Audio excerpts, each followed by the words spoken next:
The Tim Heale Podcasts. Ordinary people's extraordinary stories. Welcome to the Tim Heale Podcast. In this episode, I'm going to have a chat with Tess. Tess is going to tell us all about her life. So Tess, if you can tell me when and where you were born, and if you can describe what it was like, where you grew up, the schools you went to, and the education that you received. So Tess, you're in the room. Hey, good morning, Tim. Thanks for having me on your show. I was born, and I'm not going to give you the exact date because, I'm a lady, but I'm going to say, Roughly speaking in general terms. I know. I was born in the 60s in a little place called Warwick, Ontario, Canada.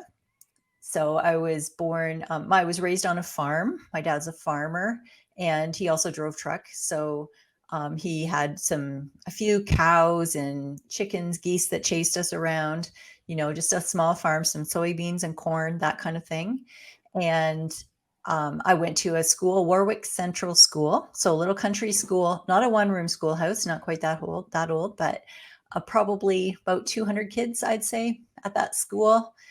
Country school. It was pretty fun.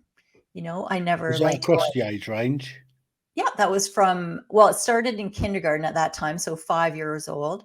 Now it starts earlier, 4 years old, I guess kids go, but we started around 5 years old and up to grade 8, which would have been 13 years old. Mm-hmm.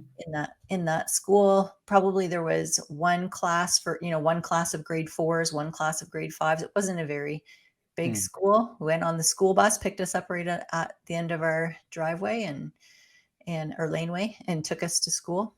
So those were good, fun years. Was that one of those big yellow ones that you see in the movies, similar to the ones they have in America? Yeah, that's what we have. What do you have? We don't generally have school buses. Oh, see, I don't know what I know there, I guess. Yeah, big yellow school bus driver picks us up at the end of the laneway, drives you to school, picks you up at the end of the day, drives you home. Yeah, no seat buses. Can't say that right. No seat belts, which seems weird when you think about it. You have these 40 kids on a bus just sitting on these slippery vinyl seats, and everybody's fine, Sometimes the bus stops and you go forward and you hit your chest on the bar, and but that's about the only thing we ever got. A couple of bruises. But those were good days. And then I went from there to a school called East Lambton Secondary School.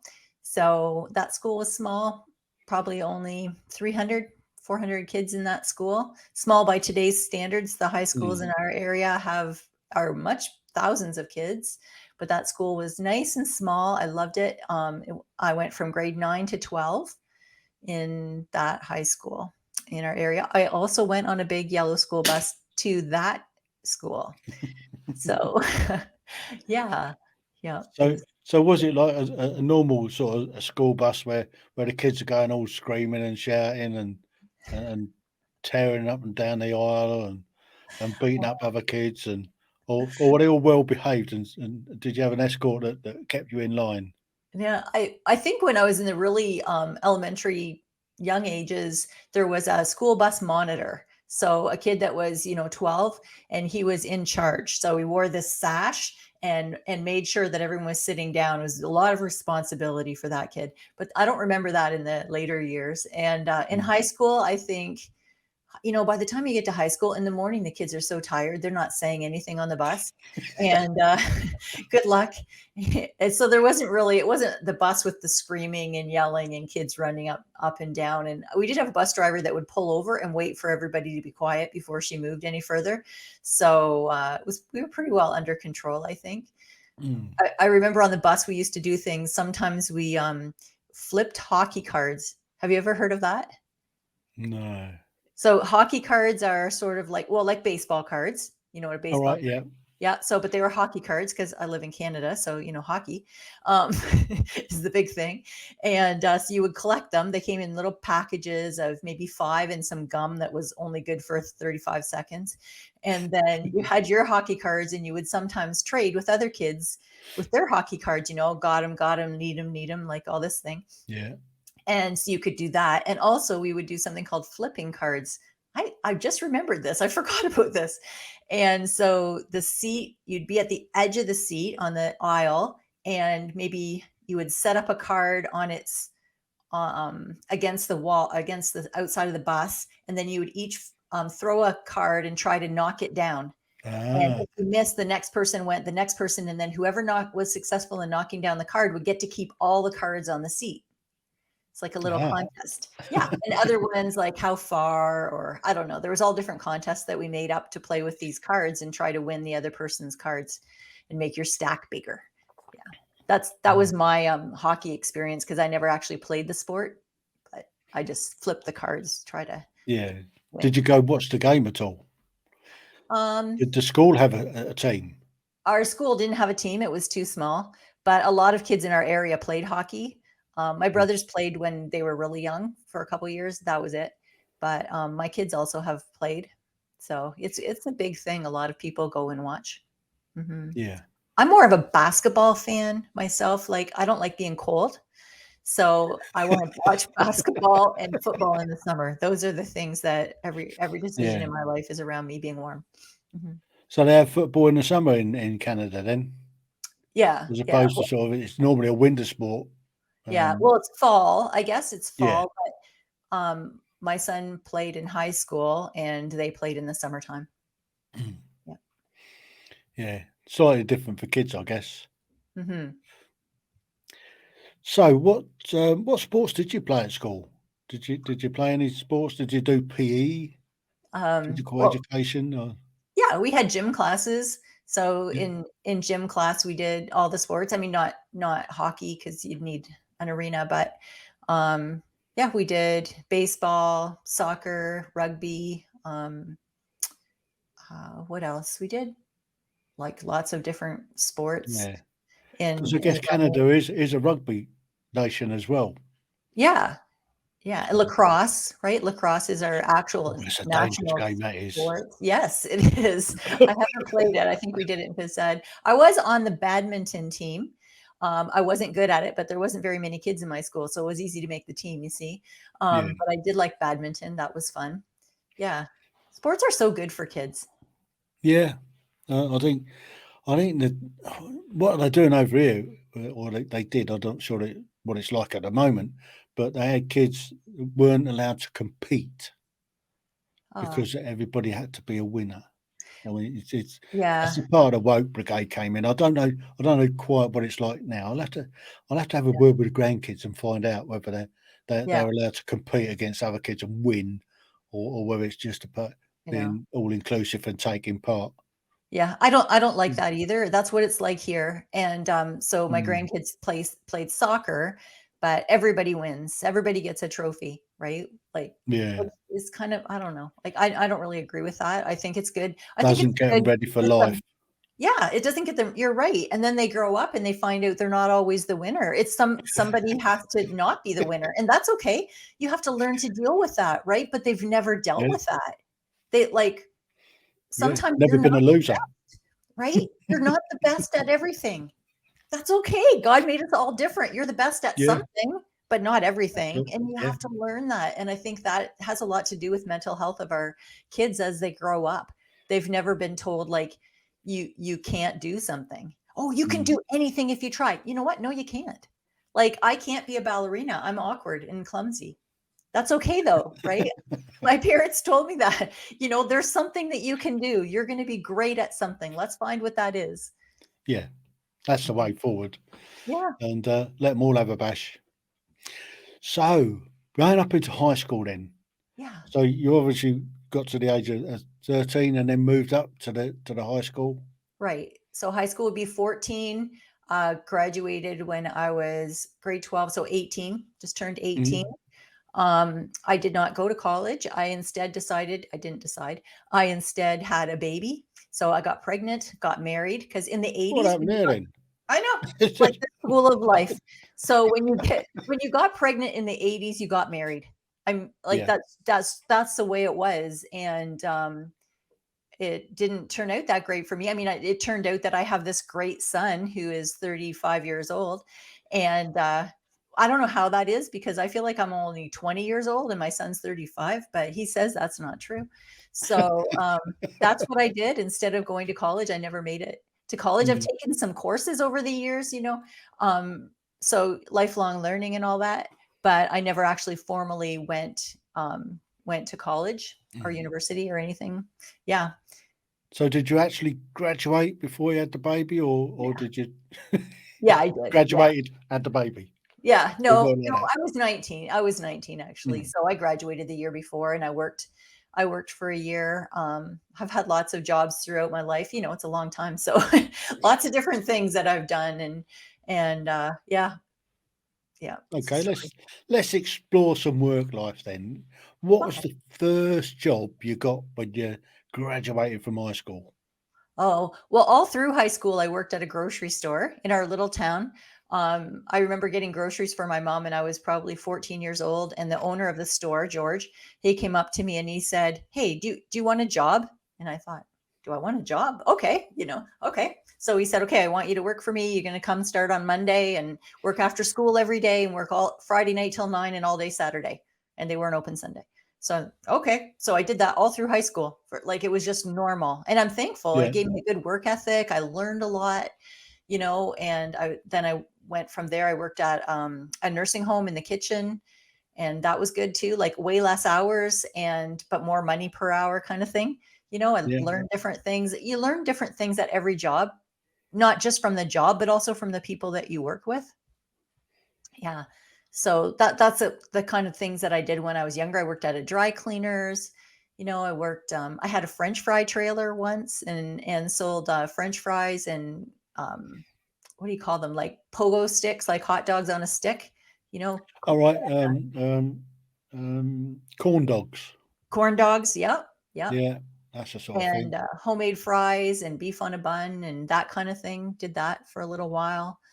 And yeah, lots of different jobs. My favorite job that I ever had was the last one I had, and I was working at the college, our community college, at the fire school. Which, they say working at the fire school would be every girl's dream because of firemen and all that. Yeah. Which I love saying that because my husband is on the opposite team of firemen, but it's just fun. And I loved that job because I was like, radar on MASH. Remember radar? Yeah, yeah. Yeah, yeah, yeah. That was me. So I was like in the middle, and I was like, these people and these people and these people, and they're all coming to me, and I got to help everybody. It was such a fun job. I really didn't want to stop working there, but I felt like God wanted me to write a story, or write, like, to share my story of my life, not my biography of my life, Mm. but the things that I learned in my life. And I came to realize that I needed to stop my full-time job to do that.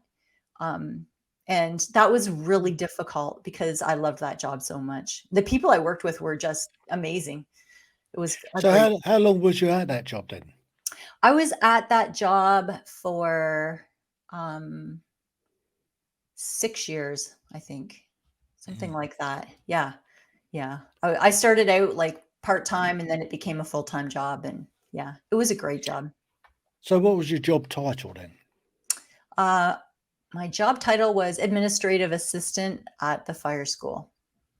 Mhm. So the fire school, is that where firemen come to learn to be firemen, or Yeah. people come to? So what did that entail?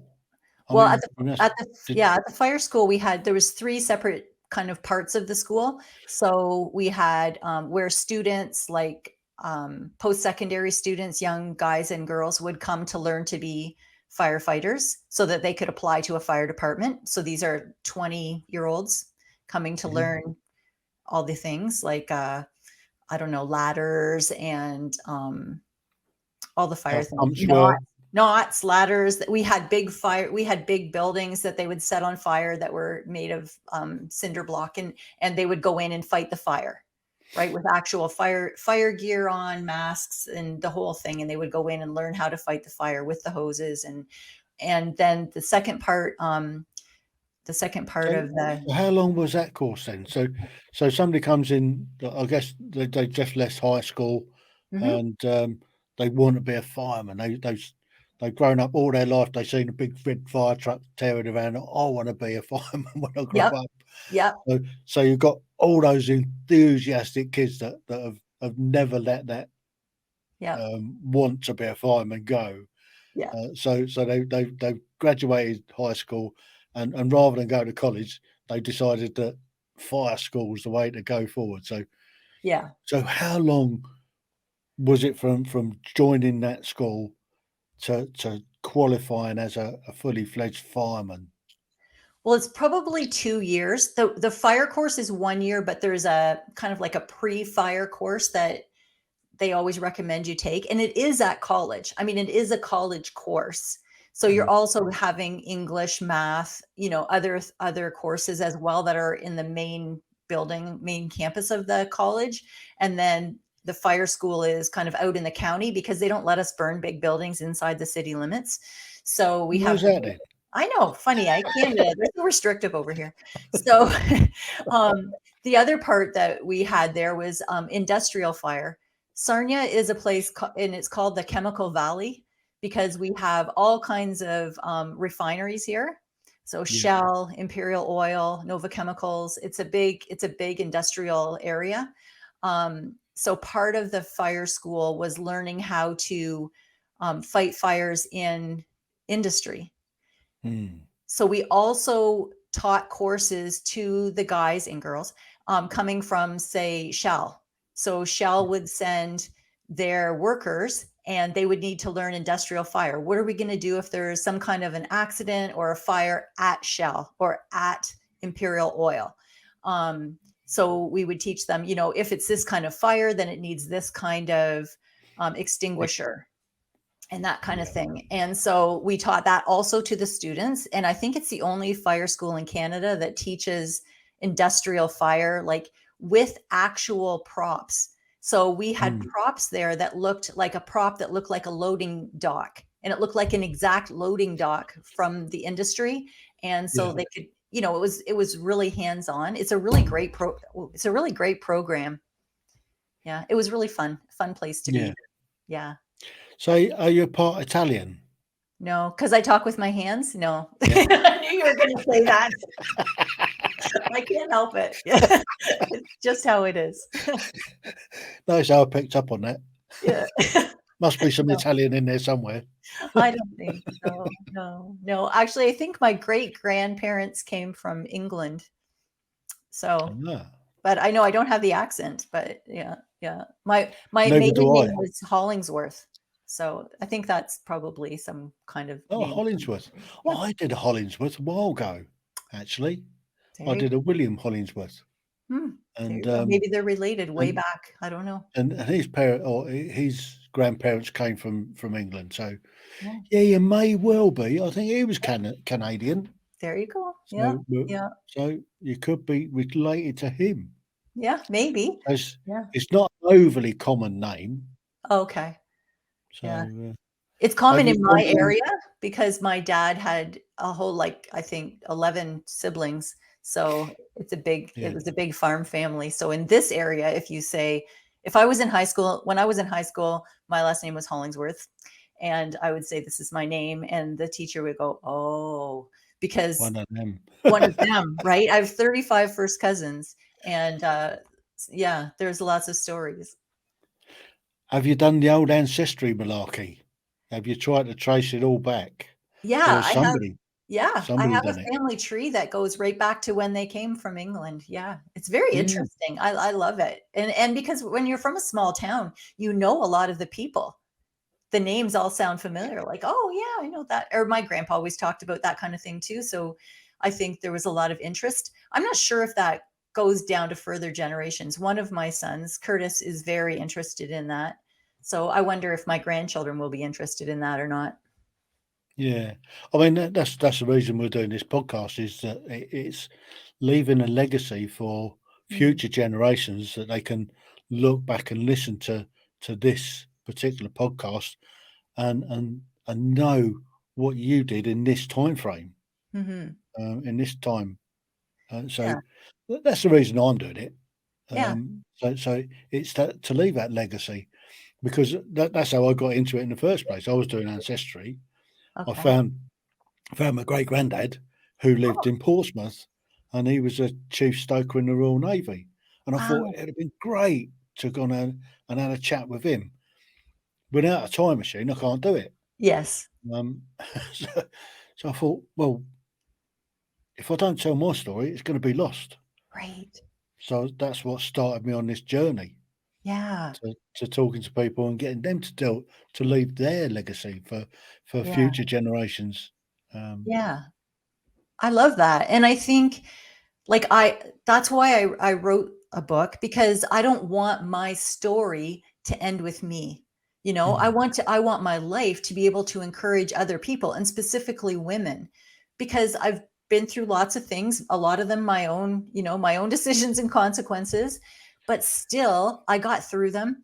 And I want to tell other women, like, you also can get through them, whatever it is. And yeah, if my life just ends, and it will someday, all of us will, we've then got the same ticket. we all, thank you, I love that, we all have the same ticket. We don't know when that ticket's going to be stamped, but it's definitely going to be. And I don't want it to just end there. I want to do something useful. I want, God to use my life to encourage other women. So that's kind Mm, of my mission, that's my goal in life. And I kind of got pushed into it in a way because I knew that God was asking me to share my story, not my biography, but my story of things that had happened in my life to encourage mm, women. And I thought, yeah, I'll get to that, because I really didn't want to. It's very vulnerable, right? If you're mm, honest about your mistakes and honest about the things that you've done that you regret, like it's a very vulnerable feeling. And so I didn't want to do it. And also, who would listen to Tess Scott? I mean, I have a high school education. I'm not this person kind of thing. So I argued, because I like to argue with the creator of all the world, and said, like, mhm, I'm not the person to do this.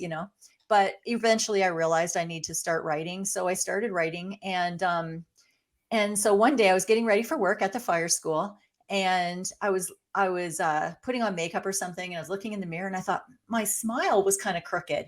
And I thought, that's weird. Like, it looks more weird than normal. And I kept looking at it like every 30 seconds the whole morning, because it just looked so weird. And then anyway, I still went to work, because I had to open the door. And my boss came in and he said, "What's wrong with your face? Like your smile looks weird. You better go to the hospital." So I went, and they called my husband. By the time he came, my speech was all garbled. And I thought, wow, like, you're asking me, like, God, you're asking me to share my story, and now I can't speak, and I can't even see to write. My vision got all blurry. Um, but it ended up, it wasn't a stroke. It's called a TIA. Have you heard of that? It's like, I forget the word for it, but it's like a yeah, mini stroke. we're just one side of your face falls, and it's this Yeah, well, it's a it's actually like, it's like disfigurement a kind of little thing. a mini stroke. So it's like a Mm, stroke, but there's no lasting effects, and it's like a warning. And so there was no lasting effects from that, and I'm thankful. But my husband said to me, "What if this is not a false alarm? What if this is a real alarm? Just warning you, because mm, all of our days are numbered, right? All of our days are numbered. Maybe you need to get serious about doing this. Get serious about sharing your life with other people." And so I went to my boss the next day, when I was in the hospital for 3 days. And when I came out and I went back to work, and I went to my boss and I said, "I'm going to retire." And he said, "Oh, you're thinking of retiring this year?" And I said, "Yeah, in probably a month." Like, wow. So yeah, and I did. And it was hard, because I loved that job. And mm, my boss is great. And the people I work with are great. But I knew that I want to leave a legacy. I don't want my life to be for nothing. And it's not for nothing, mm, but I have a bunch of yeah. kids. I have 8 boys. Well, And can't you sleep at night? yeah. Oh, yeah, they're all grown up now, right? Almost. Like, my oldest one is 36, and I think something like that. 36 this year, and my youngest one is 18. He'll be 19 soon. So he's just starting college. He's got a basketball scholarship and lots of exciting times ahead. And yeah, so there's lots of things in life, but I knew Mm, that this is what I needed to do. yeah. Yeah. So you didn't produce a girl then? I did not, but I have 5 daughter-in-laws so far. Good So grief. yeah, that's pretty good. Like, when we get all together with our kids, grandkids, daughter-in-laws, it's 22 of us. So that's a happening event. You need a big room and table for that lot.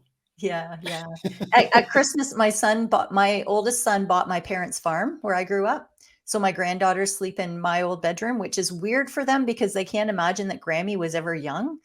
But that's where they are. So he has a big drive shed with a furnace and everything. So we go there at Christmas time and there's room.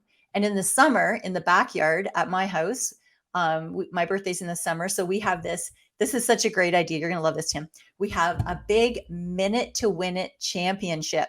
So everybody's on teams. There's a big trophy. We have all these challenges and games and fun. And it's the best. And a barbecue to boot, I bet. And a barbecue to boot. And some of the games are in the pool, some are, in the grass. And yeah. Oh, it's just so fun. So I guess that you can almost guarantee the weather at that time of year then. Yeah. Well, pretty much. Yeah. I guess it could rain, but so far so good. Touch wood, Yeah. Yeah. So let's have a look at some of the regrets that you've had that you want to share. Okay. Well, I've been married a bunch of times and I regret that I didn't work harder on relationships, but I'm thankful also because God's been good to allow me to still be friends with my ex-husband, and we still have good relationship. I mean, he's been forgiving and we've worked things out. Like I really think that that's something I always encourage people after they're divorced is to still maintain a relationship with your ex, because your kid, especially if you have kids with them, I mean, those kids, you're always going to be connected to that person, right? So your grandkids are going to have birthday parties, your kids are going to graduate, all those things, and you're going to see that person. And it's really healing to have a good relationship with them. And I'm really thankful that we've been able to do that. Yeah. I guess it can be really difficult sometimes because there's a lot of bitterness in a breakup. Yeah. Yeah. It's not easy. It's getting over that bitterness. And if that bitterness then transposed down to the kids that are living with the parent that is bitter, then that can make life pretty tough. Yeah. Yeah. It's hard on kids. It's really hard on kids. Yeah. And really, I mean, they generally tend to be fairly resilient the younger they are, but once they get into their teens, they can pretty much hold a grudge. So yeah, it still affects them. I think when you do something, I can always justify my actions, even if I don't think that they're right, because I'm at my root, I'm a selfish person.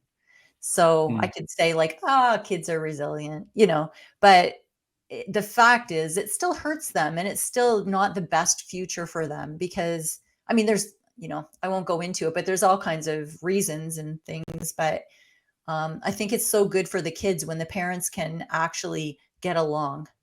We don't have, my kids never had separate, like my grandkids don't have separate birthday parties, right? We're all there. And because we all love them, that's what we have in common. We all love those kids. So yeah, it's healing. Yeah, I guess if you have got that relationship and get involved or have all the kids there seeing all sets of parents, grandparents, although they're not living together, get on. I think that probably goes a long way to helping them cope with what's happened. Yeah, I think that's true. I think it's difficult, Yeah. but when you forgive somebody, you're doing it for yourself. It's healing yourself. You're not doing it for the other person necessarily. So it doesn't happen the day that everything breaks down, and it certainly doesn't happen overnight. It's a process. No. Yeah. Yeah. Yeah, but worth it. Yeah. It's a bit like grieving. Exactly. Yeah. Yeah, it is a It's kind of grieving. Yeah. it's getting over that loss at the time. Mhm. And the hurt that goes with it, can see all of that. Mhm. So what about what's your major achievement then that you've had so far? Hmm. Well, I have What? 8 boys, so that's pretty good. Yeah, I mean, that's quite an achievement in itself, Uh, well, especially as soon as you haven't come up with a girl. no, and there's not gonna be any more trying, I can tell you that. Um, that's it. No more chances. And they're all great and they're all healthy, and I'm very blessed. I wrote a book. So Mhm. the book was published, and this year the ebook is out now, and the paperback is being released in June. So I'm Uh-huh. very excited about that. I mean, I can't even believe it sometimes because I really, I'm just so happy about it that I can share my life and encourage women. That's the best. Can you tell us a little bit about the book? I Can you give us can. I a can. Oh, preview of what it's about? I can. I'll show you a picture right here. Look at this. Oh, listen, sister. Lovely. Listen, sister, finding hope in the freak show of life. So it's short stories. They only take, each story is probably like 2 minutes to read. So you can read it if you're lock yourself in the bathroom and your kids are like banging on the door and you only get 1 minute of silence a day. I understand that. I remember those days. It's all true, mostly embarrassing stories that have happened. And the kind of the lesson I learned from it with a little piece of truth at the bottom, a Bible verse at the bottom. And I think that they're encouraging. All of them are encouraging. I want to tell women, like, you are not alone. Like, I Mm. remember those days. I remember going to aerobics class and finishing the class and going to change my shoes and realize I had two different shoes on. Like, not two different socks, two different shoes for the entire class. Those are the kinds of things that happened in real life to me. And when And you have nobody little pointed it out to you. no one pointed it out to me. I think it was just way too embarrassing. But when you have little kids, like you can barely sometimes make it out the door in the morning, let alone worry about what shoes you're wearing. But that's Mm. okay. And I want to say to women, like if you have little kids and your house looks like you have little kids, that's okay because you do. Yeah. Your house does not need to be perfect all the time when you have little kids. And the work that you're doing when those kids are running around, that's important work. You're feeding into those kids' lives, and that's important. So I want to encourage women. Mm. Brilliant. So, book's coming out in June. Yeah. Yeah. And where's it going to be available? The book is available on like everywhere here, everywhere books are sold. Mhm. Also on Amazon. So I'm not sure in North America, it's Barnes and Noble, Chapters, Indigo. I saw it on Walmart.com. That freaks me out. Like you're looking at something and then you see your name. Like what? It's really weird. It's a weird feeling. And yeah, so check it out. I've even had a lot of men say that they have read it and felt encouraged by it. So and Mm. laughed at it. So it's always I can share vulnerable hard truth because I can put humor to it. That's important. Hmm. I mean, life's tough at the best of times, but if you can make fun of it, Yes. then, Yeah. Yeah. That's then what that's it's not necessarily making light oh no. of the problem, but it's life's too short to take it too serious. That's for sure. That's right. That's right. And I think laughter burns calories. So another good reason to read the book and Ah, laugh. Hmm. it goes along with a good diet, I guess. There you go. Daily laughter. So what's next for you then? Well, I'm working on another book right now. I think it's going to be called something like "Girlfriend, Put Your Money Where Your Mouth Is," because every time I say something, something comes back to kind of bite me. I don't know if you know what that means, but yeah, that's kind of what happened. So it'll probably be full of awkward, embarrassing stories because I just keep making those kinds of things happen, and it's very fun. I'm doing some speaking in front of women, groups of women to encourage them, and I don't know, just going on day by day. It's a fun Is life. that kind of like the Women's Institute? Maybe, yeah, I don't know, at different churches and areas for um to encourage women, different events. Yeah. All right. Tell us a little bit about your God bothering. About my what? God bothering. Going I to don't know. church. Oh, I've never heard that before. What? About my church? Do you go every Sunday and bother God? I mean, he's got a lot of things to do.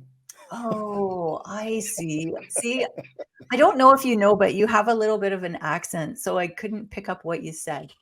One can only apologise there. It's where I was pegged up, you know. I speak the Queen's English because she comes from London as well. I know. Yeah, I go to church. I go to church every Sunday, and pretty much, during when we were locked down because of COVID, sometimes we could only watch online, but same thing. Mhm. Yeah, I have a close relationship with God. I love Him, and I'm very thankful. I wouldn't be where I am in my life if it wasn't for God. So, what sort of church is it? Is it sort of high church, or is it the happy clappy Happy clappy. jump up and down, sing There's your no head off? And, there's not much jumping, but we are pretty happy. We have a lot to be thankful for. It's a Baptist church I go to, and I have yeah, it's a great church. I love it. I love it. Mhm. But it's not about church for me. I mean, I love my church because I want to be in community with other people. I want to encourage them and them encourage me. We want to walk through life together.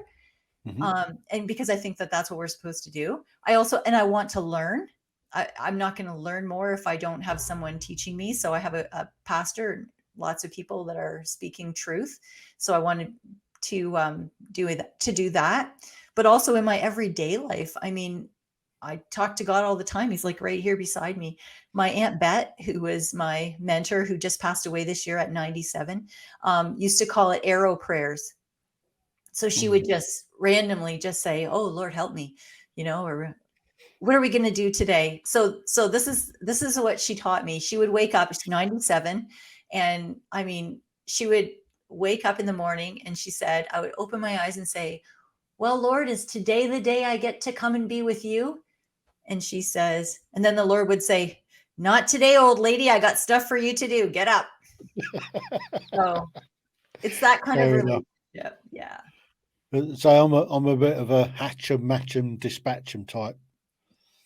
Oh, I think uh, that's about the only time I end up going to church for hatching baptisms, weddings, and funerals. and funerals. That's the Hatch 'em, match dispatch, 'em, is it? dispatch. That's a Yeah, dispatch. Oh, interesting. but I think in this country, um, particularly the Church of England, in fact, I think most churches that really struggle Mm, nowadays at getting a congregation through the door. hmm. Um, and yeah, you don't see many people going to church on a Sunday now. I think it's the way that this country has evolved, where it's more commercialized. Okay. Everything's commercial, so all of the shops are open on a Sunday. Mhm, Sunday trading lords have kind of gone out the window. mhm, I can remember growing up as a kid, um, all the shops Saturday afternoon were shut, mhm. and they didn't open until Monday, and that has changed. Where we've got out of town supermarkets, uh, everything's open pretty much nowadays, Yeah, and we've got 24-hour shops, especially in the sort of larger towns. mhm. So you can shop 24 hours a day, 7 days a week in the UK. Yeah, that it's the same here, and Mm, everything is open on Sundays. It didn't used to be like when I said I worked at a grocery store in high school, that was in the 90s, yeah. but, things were closed on Sundays, but everything's open now on Sundays, the same. But our church has grown a lot in the last few years, and I think because our church focuses a lot on, our pastor calls it e-groups or, like, small groups where Mhm. you come to church, but also in your real life, you're in this group with other people and you're sharing life with them. You're praying for them, you're Yeah. concerned. If someone is sick, you're bringing meals to their house, and if someone needs help, you're babysitting their kids so they can do something, or you're just living life Mm. as a connected community. Yeah. Do you think that's because you live in a small community anyway? Hmm. Maybe. Well, I don't live in the community, like in the country where I was brought up. I live in a city now, but not a huge city. Don't ask me how many people, because I don't know. I don't know numbers like that. But our church has a few hundred people, and it's really expanded in the last year. And we have a ton of new families, like tons of families with kids. Like some Sundays we would have 70 kids coming to church, like children under 12, and a big youth group, like more than 50 teenagers, and the teenagers all sit in the front row at church, and a great youth leader. Like our leaders are, so you can keep an eye on them. no, that's what they want to do. And they meet during the week and do all kinds of fun stuff. And our youth leader is great. And it's just a great community to be a part of. You know you're loved. You just know you're loved. And the first pastor that started our church was the pastor at that church for over 40 years. And then he retired. So he was really invested. Start to pick up. Pardon me? And then it will start to pick up. He was really invested in the people of that church. Like, what a commitment. That's very rare. I don't know in England, but here that's very rare to be at the same church for that long. And yeah, and he's a great pastor and a great teacher, and we all really love him. Yeah. And now we have a different, then we got Tim as the assistant pastor, and now he took over and he's the pastor. So yeah, it's a great church. You can watch online, even in England. Oh, happy days. Yeah. So what do you see the future bringing for you? Well, I think, who knows? I didn't know any of these things were going to happen, so I'm just going to keep writing. I'm going to keep speaking to women and trying to share my story everywhere I can and encourage women. Fantastic. Well, Tess, I think you've done remarkable. I think from the ashes of the fire school. Yes. Ooh, I like that. Yeah, that's really good, Tim. Yeah. Then and then you're where you are now, which is great. Yeah, thanks. Yeah. God is good all the time. Brilliant. Okay. Thank you very much. Yeah, thanks for having me on. The Tim Heale Podcasts. Ordinary people's extraordinary stories.